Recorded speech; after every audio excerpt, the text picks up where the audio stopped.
રાજકોટ તાલુકા પંચાયતના પ્રમુખ ચેતન કથિરિયા પર હુમલાની ઘટના। ચેતન કથિરિયા પર સણોસરા ગામે ઇલિયાસ શેરસિયાનો લોખંડની પાઇપથી હુમલો કર્યાનો આરોપ છે। તેમને હાથમાં ઈજા પહોંચી છે। હોસ્પિટલમાં દાખલ કરવામાં આવ્યા।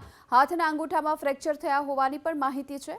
જૂની અદાવતમાં હુમલો કર્યાની શક્યતા છે। જો કે કુવાડવા પોલીસે હાલ તો ફરિયાદના આધાર પર તપાસ પણ શરૂ કરી છે। સણોસરા ગામના ઇલિયાસ શેરસિયા પર હુમલાનો આરોપ છે અને હુમલાને કારણે તેમને હાલ હાથમાં ફ્રેક્ચર પણ થયું છે। જૂની અદાવતમાં હુમલો કર્યાનો ઇલિયાસ શેરસિયા પર આરોપ છે।